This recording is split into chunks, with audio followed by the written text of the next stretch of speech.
श्रीशम्भवे नमः।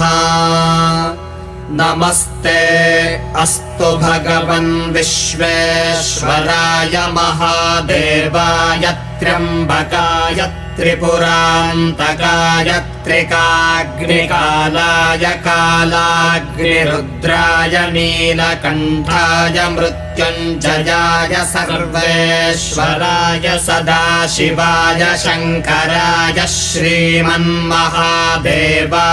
नमः।